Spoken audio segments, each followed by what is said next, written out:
Sadika, bonsoir, on est là chez toi. Oui, bonsoir. C'est pas ton atelier, c'est ton bureau parce que tu as Oui, 60 choses en chantier, quoi. oui, C'est une exactement. entreprise artistique à toi toute seule, hein. Oui, ça Alors, part. pour un public, par exemple, français qui ne te connaît pas, tu te décriverais comment? Sculptrice, euh, artiste, J'ai plasticienne? toujours cherché le nom, et à chaque fois je découvre quelque chose de différent.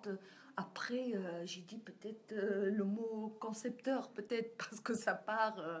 Si je conçois une architecture ou je vais faire une sculpture ou même dessiner un vase, de toutes les façons, je le fais toujours de la même façon. C'est-à-dire, C'est c'est quoi la façon Sadika de traiter la un façon matériau? syndicale, je vous assure, quand je dessine, je deviens, par exemple, j'entends plus. Et franchement, l'extérieur n'existe plus, mais réel. J'ai plus aucune autre. Je disparais de la vie. Je suis moi-même. Au En plus, transe? oui, je dirais, oui, c'est une forme de transe et que c'est ça. Donc, je suis avec moi-même, avec ce que j'ai, avec ce que je ressens et avec ce que je cherche surtout. Donc, je suis en train de la recherche. Souvent, c'est par besoin. Je ne crée pas comme ça. D'ailleurs, je ne peux pas être régulière ni dans mes dessins, ni dans ce que je fais. Un jour, je sculpte, un jour, je vais organiser une expo, un autre jour. Donc, c'est pas, il n'y a pas, je ne sais pas, moi-même, je ne sais pas en Mais tu as réalité. commencé comment? Comment J'ai commencé, bon, très jeune, j'étais déjà dans un atelier à 5 ans de mon cousin, grand sculpteur, qui s'appelle? grand spécialiste de Rodin, hein, donc Qui s'appelait comment, ton cousin? Marouane Mohamed.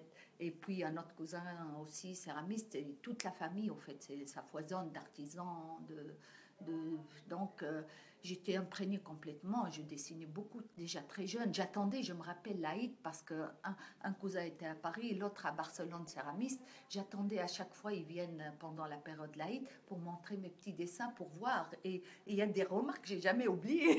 Donc mon éducation s'est faite un T'es peu né dans dans la main. l'art. Oui, c'est vrai, c'est T'es vrai, né dans l'art. c'est vrai. Et donc tu t'es illustré d'abord dans le verre, le travail sur le Pas du verre? tout, le Non, pas du verre est tout. venu très tard. Ah J'ai d'accord. commencé ma formation à 23 ans, le verre.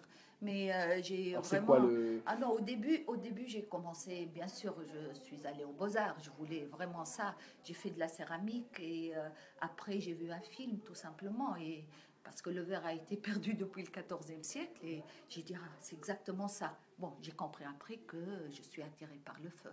Parce que très jeune, je jouais tout le temps, je faisais des petits fours dans les jardins de mes parents et tout. Et petit à petit, bon, j'ai compris, c'est vrai. Au fait, je cherchais cette atmosphère. C'est tellement beau, vivant et tout. Et le verre, c'est l'idéal. C'est le matériau idéal, l'atelier. Donc, c'est une flamme. Voilà, Tu es intéressé par la lumière aussi. Tu as beaucoup ah, de choses avec la bah, pas lumière. le feu, la lumière, etc. Au fait, je suis à la recherche de la subtilité de la lumière. Donc la lumière, c'est pourquoi d'ailleurs j'ai fait ces cubes, ces modules pour créer des surfaces qui sont une abstraction de la forme, parce que j'ai travaillé beaucoup de design, d'objets, etc.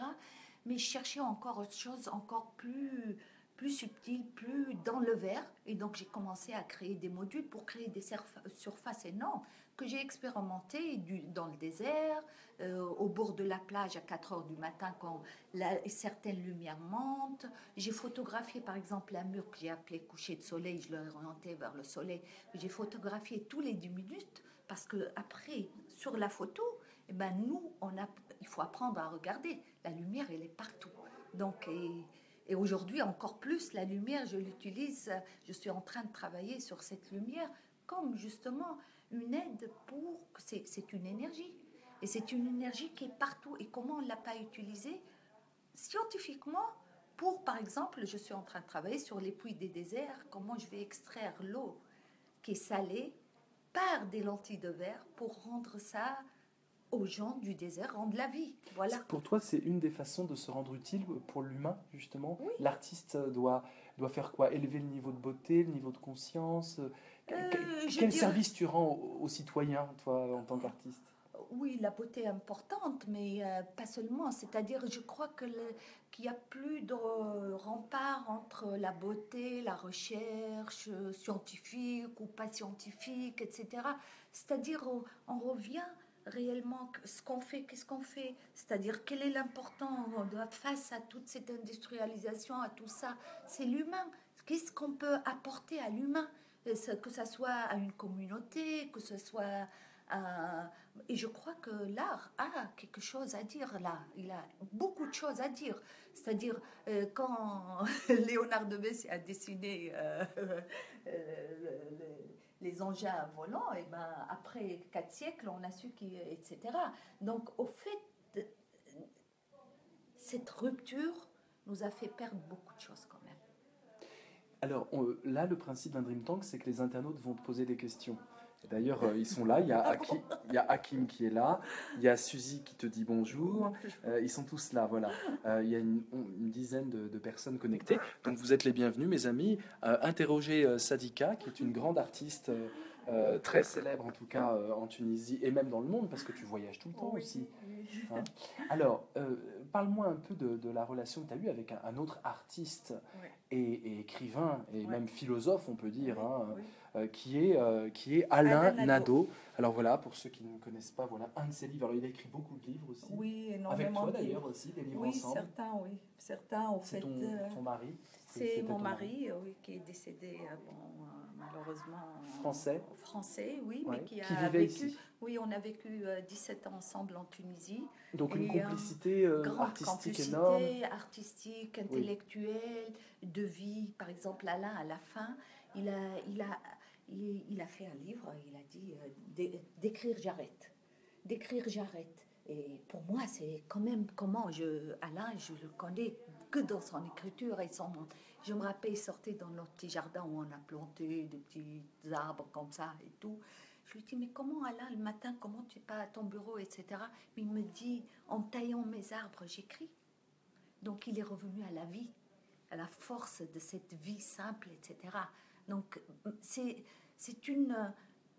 Peut-être on cherchait un mode de vie ensemble. Comment pouvoir vivre dans ce monde, mais d'une façon, un retour aux sources, à l'humain. Je reviens toujours à l'humain, qui est hyper important. C'est ça qui nous a liés, mais tout en ayant, Alain, une culture exceptionnelle, une pensée, et on vivait en symbiose, je crois, avec notre façon de voir, de penser, de réfléchir. Nos œuvres se croisaient parfois, parfois non, etc. Mais c'était un mutuel vraiment enrichissement. Oui. Là, pour toi, tu as vécu la Tunisie avant sous Ben Ali, et tu as vécu la Révolution. Est-ce que tu peux nous parler de cette période charnière qui émeut encore tous les Tunisiens quand ils en parlent, de ces années 2011, janvier 2011. Qu'est-ce que l'artiste que tu étais, et d'ailleurs Alain était là, qu'est-ce qui se passe quand on est artiste et qu'il y a une révolution dans son pays? Qu'est-ce qui se passe? Et en quoi l'humain, on peut l'aider? Oui. D'abord, c'est quelque chose d'exceptionnel. Hein. On est heureux. Et alors, au début, au fait, personnellement, ce centre a été créé contre un mouvement. Alors, ce centre, dis-nous juste de quoi voilà, le centre, c'est un centre culturel avec les résidences d'artistes, la galerie d'art, l'atelier. Voilà, le centre syndicat. Donc, il a été créé parce que la rue s'enfermait sur nous. Et cet enfermement, on voit une perte énorme. C'est comme sous Staline, tu as une architecture telle, et ben la même chose, l'urbanisme, c'est horrible, etc. Donc, on avait une peur. Donc, il fallait ramasser, il fallait garder une mémoire, il fallait collectionner tout ce qui est beau. Pendant la Révolution ? Voilà, avant, des années avant, c'est-à-dire. Et puis, petit à petit, on sentait la tension. Moi, je me rappelle, les quelques mois ou même les quelques années, c'est-à-dire c'était vraiment continuer à vivre ici, c'était difficile. Et après, bien sûr, on a participé pleinement. On a créé un mouvement, le Printemps des Arts. On était plus que 200 artistes. Le Printemps des Arts, où le théâtre a joué un rôle important. Contrairement à ce qu'on a voulu dire, non, il y a eu un vrai mouvement intellectuel qui a porté aussi la rue, qui a porté, etc. Et puis, bien sûr, on a réussi à dégager le mot qui a été utilisé. Dégage. Voilà. Et maintenant, on reconstruit. On reconstruit, mais ce qui est extraordinaire, ce qui se passe ici, c'est que maintenant, on a eu 2 élections démocratiques. Les intégristes ont eu une fois le pouvoir et ils ont perdu, etc. Et donc, il y a un processus qui est en train de se faire, de se mettre en place. Mais ce qu'il faut dire, ce qui est important, c'est que la démocratie ne peut naître que lorsqu'elle part du bas, pas du haut.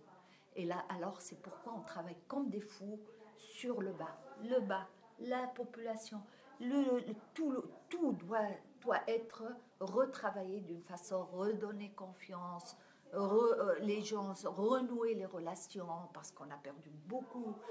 Et tout ça, et c'est un bonheur de le vivre, parce que franchement, c'est celui qui rate ces moments, c'est horrible, quoi. C'est une chance pour nous de vivre ça, même si par moments c'est très difficile, mais c'est exceptionnel. Je te propose de t'asseoir parce qu'on va rester encore 5-10 minutes. Vas-y, pose-toi tranquille. En attendant, parce qu'ils sont un peu timides, ils boivent tes paroles, mais ils sont un peu timides. Moi, j'ai envie de savoir quels sont les actes artistiques que tu as posés pendant la Révolution où tu as senti que tu étais utile. Je me souviens d'un mot de Gérard Fromanger, qui est un peintre qui a vécu mai 68. Et d'ailleurs, tu disais qu'Alain aussi était un ancien 68A. Et Gérard Fromanger disait, pour la première fois, on se sent utile. Ouais. On se sent utile dans la rue.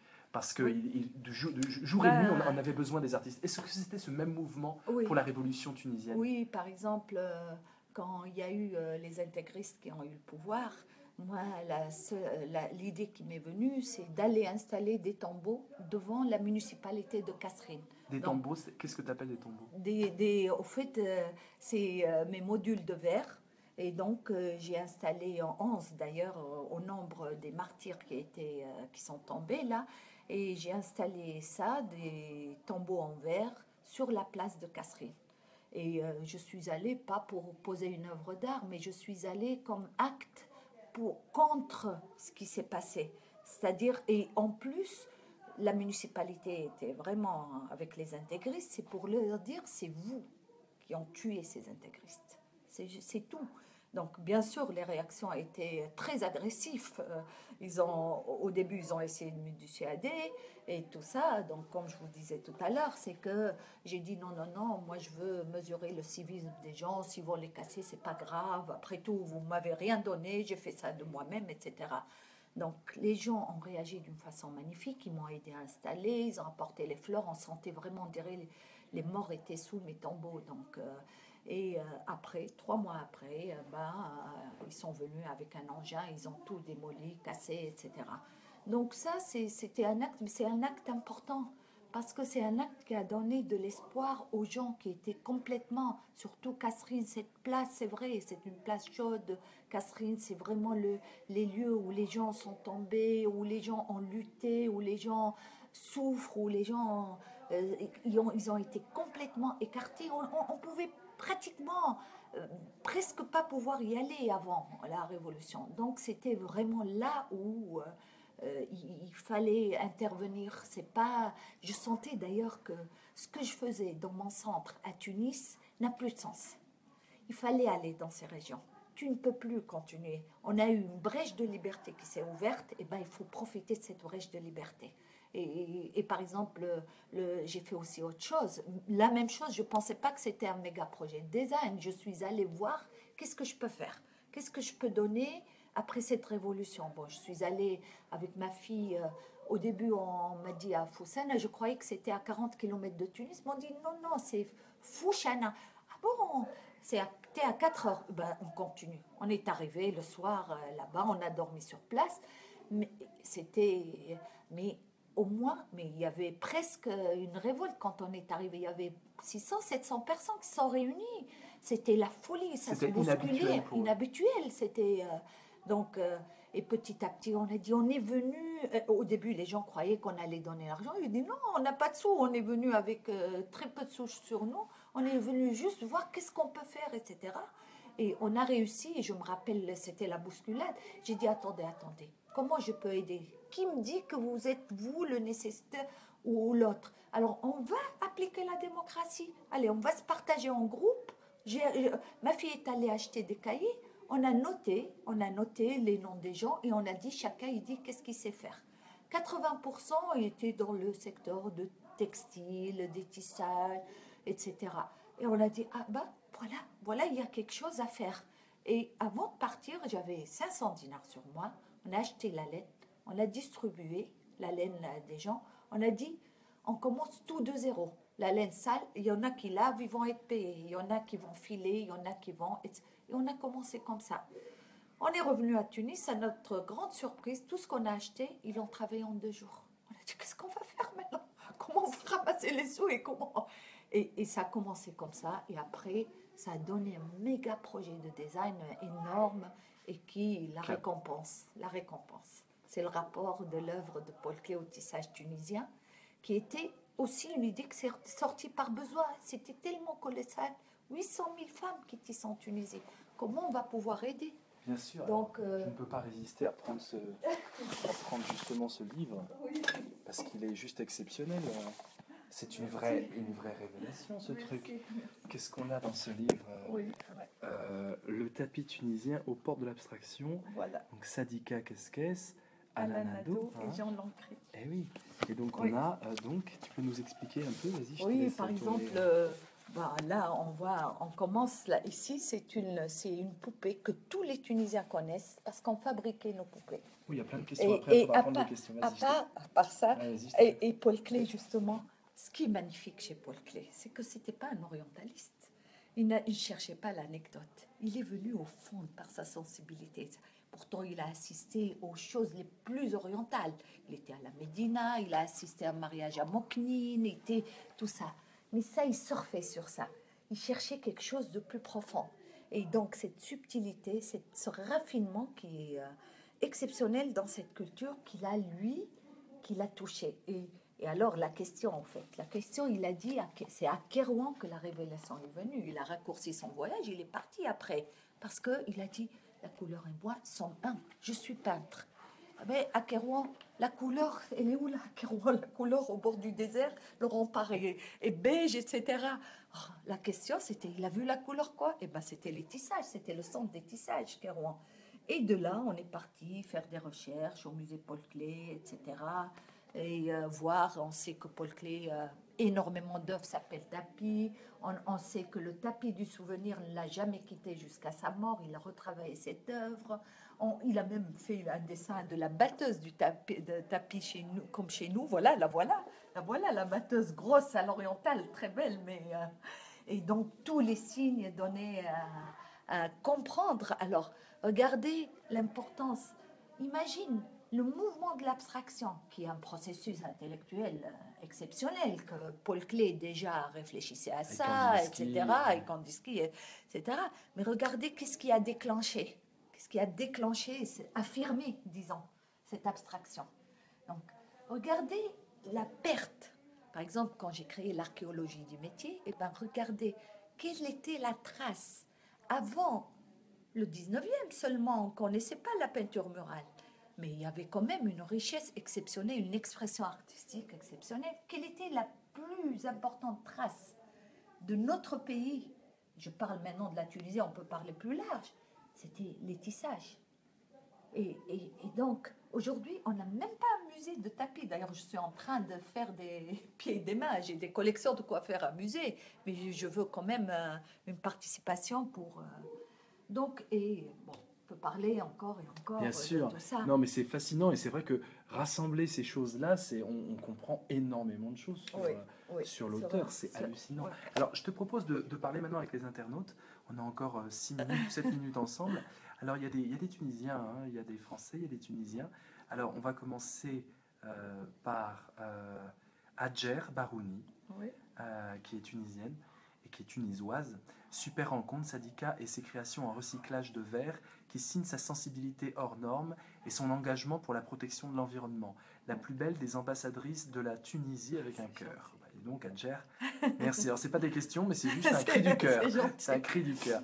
Linda, comment aujourd'hui l'art peut lutter contre les poches obscurantistes, pour ne pas dire intégristes? Comment l'art peut lutter contre l'obscurantisme? Une bonne question de Linda, je trouve. Qui te touche. Magnifique. Au fait, l'art, d'abord, la culture. elle est la base des civilisations, rien à faire. Dans nos pays, il y a un vide, il y a un flop absolu de la culture. C'est ce qui a aussi emmené les gens, ce vide-là, vers l'intégrisme, vers d'autres intégrismes, pas seulement l'intégrisme religieux. D'abord, il faut qu'on comble, il faut qu'on généralise cet endroit à la culture, d'abord. Bien sûr, la culture, elle est portée par ses créateurs, y compris les artistes. Donc, le rôle est évident. Donc, par exemple, d'ailleurs, j'ai fait exposer énormément d'artistes dans le centre. Par exemple, Non à la division de Mounaj Malciel est une splendeur de travail, ou d'autres, ou tous les... Et puis, la reliance, comment les gens... Parce qu'on ne va pas dire, allez, hop, ça y est, on va avoir nos réseaux directs, l'économie, je ne sais pas quoi, etc. Mais non. La base, avant tout, la base, elle se crée avec quoi? C'est comme si on est dans un espace virtuel, parce qu'il est plus intellectuel que palpable. L'œuvre elle-même n'a pas vraiment d'importance. C'est au-delà de l'œuvre qu'il y a cette importance. C'est même faire visiter des gens qui viennent voir l'expo et ils partent, c'est déjà important. Et que dire si on généralise? Si ça devient des réseaux, ça devient des collectivités par l'esprit, par l'intellect, qui après, c'est fini. Ça part, que ça soit l'économie, que ça soit une vie meilleure, et bien sûr, l'intégrisme. C'est-à-dire l'intégrisme n'est qu'une conséquence de ce qu'on a vécu, de tout le despotisme, les non-libertés, le cloîtrement des gens, la misère, toute la misère, oui, tout ça. Et une misère voulue. Parce que normalement, la Tunisie quand même était le grenier de Rome et ces terres sont encore là. Pourquoi la Tunisie est templée dans cette pauvreté? En réalité, elle ne devrait pas être un pays pauvre, pas du tout. Mais parce que des systèmes qui ont cassé, qui ont vraiment... Par exemple, je peux donner un exemple de la loi 72. La loi 72, soi-disant, a été créée sous Ben Ali pour que les investisseurs arrivent, etc. Mais ils ont fait un transfert des femmes qui se rendent en masse vers l'industrie. Mais après, ils ne sont même pas payés dans les normes. Hein. Donc l'exploitation était énorme. Et alors, du Sahel à Kasserine, de Kasserine au patelin autour de Kasserine, encore les salaires baissent, et ça, on les a suivis. Hein. Et après, il y a eu la révolution. Ben, les industriels, les faucons vont là où il y a leur proie. Donc, ils sont partis. Ils ont laissé tout ce monde-là comme ça, jeté. Non seulement ils ont été exploités à mort, déracinés, déséquilibre familial, etc. Et après, bon, ça va, on va ailleurs. Pas grave, après, ils vont... Donc... Question de Linda qui continue à te parler. Hein. On sait le rôle de la femme tunisienne, héritage de Bourguiba. Ouais. Quelle est sa place actuellement, notamment dans l'art et le réseau intellectuel de la femme tunisienne? Moi, je crois très important. Tu incarnes d'ailleurs. Très important. Oui. Je crois la femme, d'abord, il y a énormément de femmes artistes hein, en Tunisie, de combattantes, des femmes qui travaillent en politique, en tout, quoi. C'est vrai que la femme tunisienne, je crois, elle est libre dans sa tête et c'est le plus important parce que c'est cette liberté qui va faire tomber tous les murs, tous les cloisonnements, qui va te donner, tu réfléchis, tu es comme tout le monde, quoi. C'est pas... Et puis, en même temps, c'est peut-être même un peu plus que ça parce qu'on est aussi conscient d'un danger qui est là. Il y a une histoire. Peut-être les Iraniens n'ont pas eu l'histoire que nous avons eue. Ils sont tombés complètement dans ça. On ne sait pas qu'est-ce que... Mais nous, les Tunisiens, après avoir vu certains pays, etc., il y a quand même une histoire. On sait quel risque on a devant nous. Si on laisse faire, eh ben, on ne laissera pas faire. Donc, on travaille, on lutte à tous les niveaux. Et au niveau artistique, ça se traduit comment, cette lutte? C'est frontal, des fois, c'est violent? Ah oui, bien sûr. Il y a eu des personnes battues il n'y a pas longtemps. Il y a eu même maintenant. Hein. C'est pas que sous Ben Ali. Hein. Ça continue. Hein. Bon, tout est relatif. Hein. Aujourd'hui, quand même s'il y a un acte, il y a une presse libre, il y a, on peut manifester, on peut faire... c'est différent. On est dans un processus vers la démocratie. Je crois que la démocratie, c'est un processus. Hein. Elle n'est jamais assurée, d'ailleurs. Donc, on est dedans et c'est magnifique, c'est exceptionnel. Suzy te pose une question. Très intéressant. Pensez-vous que l'art évolue beaucoup grâce à Internet? Internet a beaucoup servi pour le printemps arabe et a permis aux individus de communiquer bien mieux qu'avant. Est-ce que l'art évolue beaucoup grâce à Internet selon toi? Donc, quel est le rôle Oui. de cette nouvelle Au technologie? fait, je ne dis pas que l'art évolue grâce à Internet. Mais Internet, certains artistes ont utilisé, dont Mouna, non à la division, elle a fait, au fait, sur 2 ans. comment? Tu peux nous le dire Mounet, pour qu'on puisse comment? rechercher? Pardon? Dis-nous bien le nom. Mounet, Jmel, Siela. Elle a fait sur 2 ans. Donc, sur Facebook, d'abord, avant Facebook, elle va aller voir une personne de toutes les couches de la société, de tout. Elle va faire une sorte de tatouage. Elle va diviser le visage en deux et elle va écrire un tout petit texte de l'instant. Elle fixe l'instant par un texte. Après, elle poste ça sur Facebook. Elle a fait ça 2 ans. Et ça aboutit à la fin à une exposition et un livre. Et c'est splendide. Les textes, tout ça, c'est la mémoire d'une société en transformation. Donc ça, Facebook, grâce à Facebook, qu'il y a eu cette œuvre. Et bien sûr, il y a d'autres. Et bien sûr, Facebook reste quand même une connaissance où on va puiser, on va chercher une facilité, une bibliothèque ouverte, etc. Mais bon, l'art, il est libre. L'art, les créateurs, ça dépend chacun, sa démarche, sa façon de faire. Même si l'art contemporain aujourd'hui, où la pensée, l'esprit, et je dirais presque par moment, le palpable n'existe plus, mais quand même, ça dépend de quelle école on vient aussi. Comme moi, personnellement, je me considère de l'école pratique. Je pars d'une pratique pour aller à conceptualiser quelque chose, etc.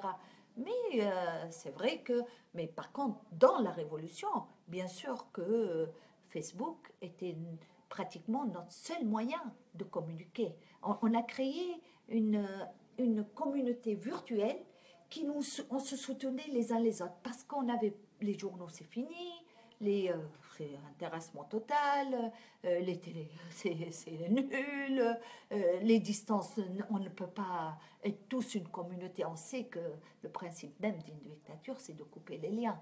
Moi, je me rappelle dans la galerie, j'avais pas le droit de recevoir plus que 9 personnes avant d'écrire à la police 3 jours avant. Incroyable. Vous imaginez, bien sûr, j'ai pas pu le faire tout le temps et j'ai dû être plusieurs fois Interpellé. Ah ouf, plusieurs. Pour éviter les groupes, pour Bien éviter que sûr. la parole circule et Bien pour sûr. éviter que Bien sûr. des mouvements de Bien masse. sûr, que dire des écrits, que dire des Très intéressant. oui, oui. Tu peux nous montrer un peu un de tes cahiers, là, le premier venu, hein, sans réfléchir, et nous expliquer un peu comment... Parce que toi, Ok, Internet, je sais. c'est bien, mais toi, tu es au papier, au stylo. Enfin, c'est même pas du stylo, c'est quoi? Alors, raconte-nous. Au fait, je dessine. Par exemple, l'art est mort, vive les cultures. Parce que je considère, franchement, que les cultures, on revient toujours à l'humain, les cultures, les communautés, les collectivités, c'est hyper important. L'art, en réalité, s'il ne donne pas à, au moins, se poser des questions, il sert à quoi? Absolument à rien. Donc maintenant, C'est quoi, je ça? sais. Oui, c'est la mort et sa voilà. revue, quoi. Voilà, C'est très beau. Alors, bon, ça peut être des petits écrits. Des écrits, tu peux nous lire une phrase ou deux? Je sais Celle pas, que tu sens. oui. Il y a des dessins, des projets, ça sent Oui, le projet un peu. Là, oui, ça sent les projets, ça sent les C'est projets. magnifique. C'est- C'est de l'encre, c'est quelle encre? Ça, c'est de l'encre de Chine. L'encre de Chine. D'accord. Ça passe de l'encre de Chine. Par exemple, ici, je fais un petit personnage avec dans la main un cube qui est en réalité une sorte de... là où on met les cendres des morts, comment Oui, une urne funéraire. Et je dis, j'aimerais être au fond des mers un tombeau digne d'éternité. Non, celui-là, je lui dis, tiens, je ne l'ai pas écrit. Tiens ton tombeau en main. Tiens ton tombeau en main, très beau. Alors, ça... Oh là, c'est quoi ça? Ça, c'est un sarcophage, Ouais. comme une pierre tombale, des martyrs de l'art. Ah. Bombe au terrassement de l'esprit, nul échappatoire. Bombe ou terrassement de l'esprit, nul échappatoire. Magnifique. Merci. Magnifique. Ça, c'est... Bon, ça, c'est... En fait, ça, c'est... En fait, j'essaie, là, de mettre la créativité en avant Parce qu'il y a des cloisonnements entre même les pays, on connaît les frontières et tout. Et l'art, peut-être on peut ne pas laisser des gens circuler, mais pas les idées. C'est grave, c'est une perte monumentale pour nous. Donc, ici, j'ai choisi 7 ou 8 artistes que je trouve exceptionnels ici, qui ne sont pas connus du tout ailleurs. Et donc, je veux faire leur œuvre, donc momifier un peu Tu les mets œuvres. leurs œuvres Dans une boîte. Avec une vitrine devant. Voilà, c'est ça. Et tu mets leur nom. Voilà, je mets leur nom. Et tu momifies leur... Je momifie leur œuvre. C'est tradition musulmane, ça. Voilà, c'est comme on momifie quand quelqu'un est mort ici, bon, on le met dans des sortes de pansements blancs. Oui. Et donc, pour moi, en plus, je scelle ça. Parce que on n'a plus le droit de les voir. De toutes les façons, on les a ignorés. Mais les artistes sont vivants. Donc, allez voir les artistes. Voilà, c'est une forme de cri, disons, d'appel à la vie. Bon, ça, c'est pas moi qui ai écrit. Ça, c'est si je fais un catalogue des morts impalpables qui traversent le temps. Bon. Magnifique. Comment ça te vient, tout ça? C'est tiens, l'archéologie de savoir de Foucault. De Foucault, oui, ça c'est extraordinaire parce que ça ce que...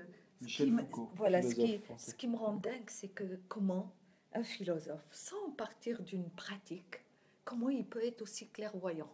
Et là, moi, quand j'ai fait l'archéologie des métiers, je ne connaissais pas l'archéologie de Foucault.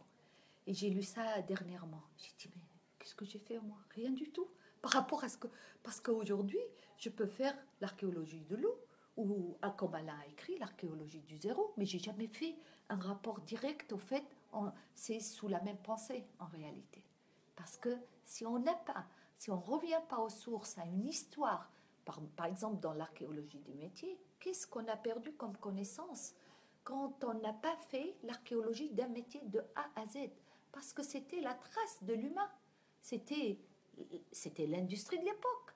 Imaginez tout ce qu'on peut connaître à travers la recherche qu'on fait sur un métier. D'ailleurs, les arts et métiers de Paris, qui eux sont en train d'archiver ça, et puis on est en train de revoir au fait le musée.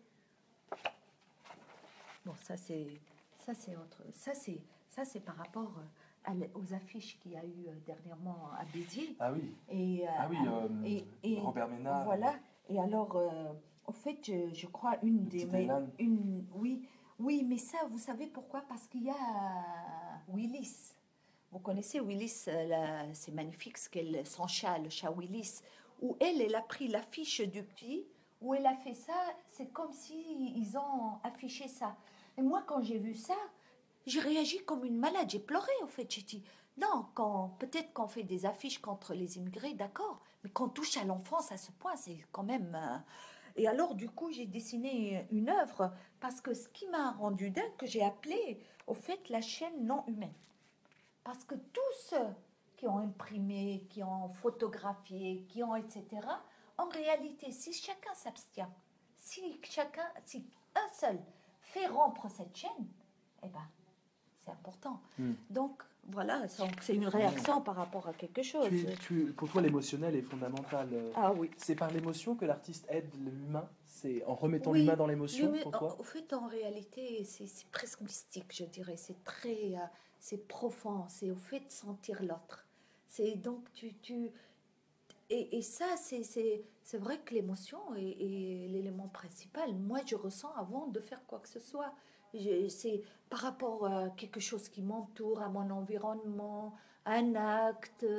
Quand je suis allée au sud pour un festival, l'eau qui descendait du robinet était jaune.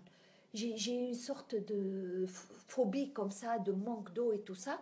Ben maintenant, je travaille sur l'eau comme une malade. Comment pouvoir créer quelque chose qui peut-être donnera une solution.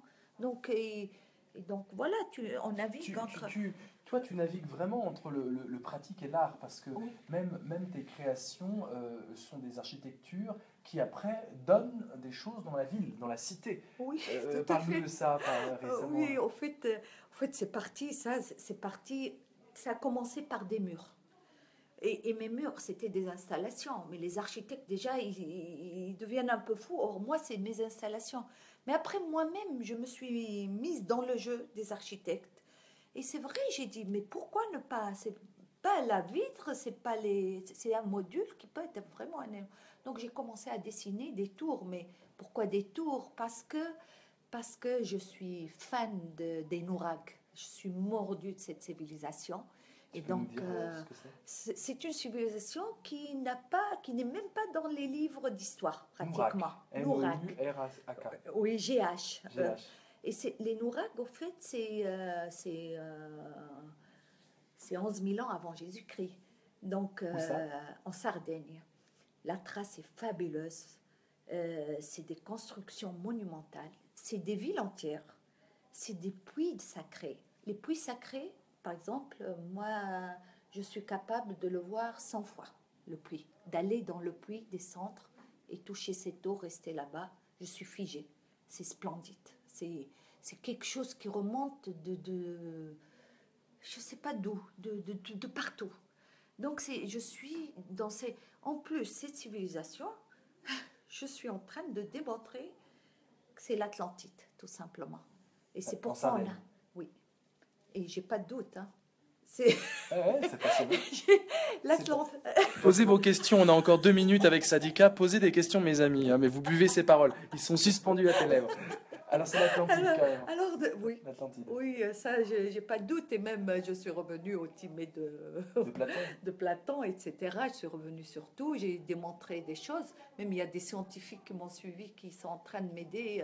Par exemple, on sait que dans l'histoire qui remonte géologique, hein, que le sud de la Tunisie était collé à la Sardaigne. Et donc, en réalité, il y avait un rempart. Il ne pouvait pas être à Gibraltar, comme on croyait. C'est impossible. Donc, on dit que c'est en Crète, les dernières... Non, impossible. C'est pas les civilisations Oh, quelle est la minoennes. trace? La seule trace, les Nourags n'ont laissé aucune... Ils n'ont pas laissé d'écriture. Plus que ça, il y a beaucoup plus que ça. Ça, c'est vraiment, je vais pas prendre les 2 minutes pour... ça voilà. Et donc, ces tours Nourags, au fait, j'ai dessiné... Au fait, en réalité, mon architecture, c'est l'Atlantide, mais à ma façon. Très bien, très bien. Et ça devient la ville. Ça se transforme en ville. Ça, c'est la ville. J'ai même une demande pour dessiner une île entière. Donc... Ah bon? Oui. Où ça? En Sardaigne. En Sardaigne, magnifique. Écoute, je crois qu'on a fait un beau tour de tout ton art. Ça donne envie d'explorer, à la fois de relire aussi Alain, qui n'est pas connu en France, hein, véritablement par le grand public. Hein. Non, pas du tout. Vraiment, c'est très des niches. Bon, le best-seller a été fait sur le zéro. L'archéologie du zéro, oui. Mais sinon, c'est 2-3 000 lecteurs, mais lecteurs vraiment... Mais des vrais, des purs. Oui, donc, oui. Mais en plus, c'est magnifique. Donc on peut le redécouvrir et le lire lorsqu'on est en France. Il y a des romans, il y a même des choses un peu poétiques. Hein. Ça, c'est une splendeur iconoclaste. Qui est un peu dur aussi, mais ça, à l'aise dans la littérature. Désert physique, j'adore. Désert physique, fais voir. Par exemple, malaise dans la littérature, ivre de livres, bon, il y en a... Et alors, tu as tous ces livres, toi, comment tu fais avec sa mémoire? Tu as même des choses inédites, évidemment, j'imagine. Oui, bien sûr. Au fait, comment je fais? Heureusement qu'il y a un mouvement entier maintenant qui se crée autour de l'œuvre. Donc, il y a pratiquement 200 personnes, écrivains, philosophes, qui sont en train d'écrire des textes. Oui, tu m'as dit, voilà, c'est un ouvrage qui va sortir. Voilà, c'est sur triage, au fait, qui va... Et il y a l'IMEC, la Bibliothèque nationale de France. Bon, j'essaie de faire ce que je peux, mais je pense va falloir créer une fondation, une association, parce que c'est colossal. Je peux pas répondre à tous les mails, je peux pas répondre à tous les gens. C'est un foisonnement de dingue. Magnifique. Juste, on lit un petit paragraphe. Même une fois hors du trou, nous continuons de nous pencher sur le bord pour y diriger le faisceau de nos lampes électriques et y faire jouer encore une fois la lumière. Est-ce pour tenter d'en pénétrer, avec le recul, l'architecture secrète, de sonder l'intention qui aura pu présider à cette mise en cercle? En tout cas, nous ne pouvons nous libérer de la fascination que nous éprouvons pour cette primitivité à l'état brut, pour cette sorte de structure hors sens. Son opacité, justement, semble paralyser l'intelligence et vouloir ramener tout à elle, comme pour l'engloutir en son centre, et cela par la seule logique de cette immémoriale volonté d'absorption que manifeste sa forme en creux. Là, on est dans de l'œuvre pure, quoi. Ah, Dans ouais, l'œuvre c'est pure. fabuleux. Et alors, quels sont tes défis à venir, Sadika, là, dans le mois qui vient, avant la fin de 2016? C'est quoi, toi? À part tes 75 projets et tes 42 expositions, ce serait quoi avant la fin de l'année, ce qu'on peut te souhaiter? Bon, en fait, il y a là, je vais réunir tous les artisans, Ça, designers. c'est Alors, début voilà. décembre. Et ça, c'est début, oui, ça, c'est début décembre. Donc, grande ça exposition ici dans le centre. Donc, Dis où on est, dis où on est. on est à Gamart, Ouais. voilà, dans le centre syndicat. Donc, Bon, du 2 au 4, c'est ça? Du 2, oui, du 2 au Décembre. 4, donc une très belle expo de design, donc les designers tunisiens qui sont Donc, un il faut peu venir. Si on est à éparpillés. Tunis, on doit venir. Voilà, avec grand plaisir. Et puis il y a le marché éphémère, qui sont en fait les artisans qui viennent de toute partie de la Tunisie, qui vont nous exposer voilà, leur travail. Et j'espère, je crois que ça va très bien se passer, je pense. Merci Sadika, tu nous Merci. apportes un éclairage que les Français ne connaissent pas sur la Merci Tunisie beaucoup. artistique. Et puis on reviendra sur Dream Tanks, ces agora vidéo citoyennes où on fait des débats citoyens avec des gens Magnifique. connus comme toi ou des gens Magnifique, inconnus. magnifique. Et peut-être que tu pourras exporter ça aux quatre coins de la Tunisie pour que des artisans puissent aussi prendre la parole en arabe. Et, Ah oui, et avec grand discuter, plaisir. voilà. Merci beaucoup. Merci en tout cas, ça a fait Merci, plaisir à c'est tout le monde. Il y a gentil. eu plein de cœurs, hein, je ne t'ai pas dit, mais plein de cœurs qui ont défilé, des likes, donc voilà. Et je t'enverrai la vidéo. Et là, ça continue, tu vois. Regarde, on voit les likes apparaître. Ah, ils sont en train de liker là. Ils mettent pas des cœurs, mais ils mettent des tomates, c'est le symbole de Dream Tanks. Voilà, un grand merci d'Ilinda. Merci. Donc voilà, bonne continuation et puis continue de nous inspirer, d'inspirer l'humain à travers tes œuvres. Merci Sadika, à bientôt. Merci. C'est gentil.